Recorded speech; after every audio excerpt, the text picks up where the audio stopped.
I wired 6 figures for this house, and I had never stepped foot inside. No walkthrough, no inspection, no contractor bids, just an auction date and 8-month-old MLS photos. This is Northeast 27th Avenue in Vancouver, Washington. And this property was a foreclosure auction deal. Most investors won't touch foreclosure auctions, and honestly, I understand why.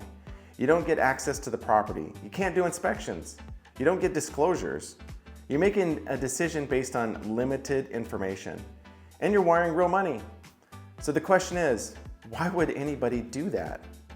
The answer is opportunity. Foreclosure auctions reward decisiveness. They reward investors who understand risk, and they reward people who can evaluate deals quickly. But they absolutely punish hesitation. If you understand construction, if you understand your market, and if you know your numbers, there can be opportunity. But it is never comfortable. So what did I actually know about this house before bidding? I had MLS photos that were about 8 months old.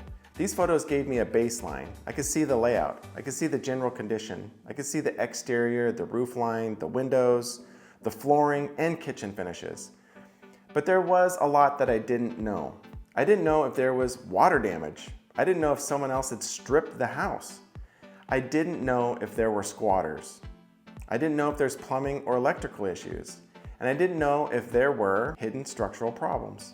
Those are the unknowns, and that's the gamble. Auction day is fast. There's no long negotiation.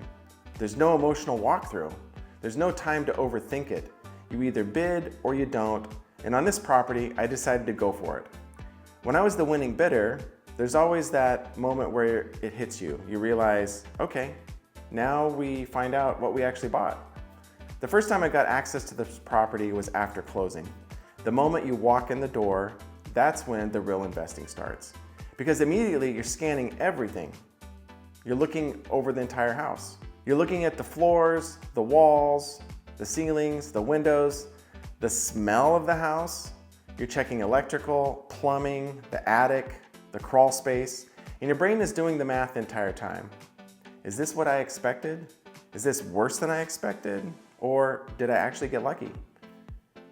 There were definitely some surprises. Some things were better than expected. Some things needed more work than the photos showed. But the important part was this: nothing was catastrophic. And in auction investing, avoiding catastrophe is the win. Once we got inside and assessed everything, it became clear this wasn't a full gut renovation. This was a fast rehab opportunity. And that's where speed becomes your advantage. We closed on the property January 20th, and immediately we got to work. No waiting, no overplanning, no analysis paralysis. Because in real estate investing, time is expensive. Holding costs don't care about how you feel about the deal. Every week adds to the cost: interest, insurance, utilities, opportunity costs. So the mission became very simple: move fast. The goal was to take this house from auction purchase to fully renovated in about 30 days. Not perfect, just smart improvements that add value. Fix what matters, improve the property, get it ready for the market, and move quickly. Right now, the rehab is complete, from purchase to finished project in about a month. Next week, we're staging the house. Once staging is done, it goes live on the market. And that's when the real test begins, because the market doesn't care how hard you worked, the market only cares about value. So here's the question: did this foreclosure auction gamble pay off? Or did I just buy myself a very expensive lesson? In the next episode, I'm breaking down exactly how we turned this house around in 30 days, what we fixed, what it cost, and what almost slowed down the project. If you want to see how this deal plays out, stay tuned, because the market verdict is coming next.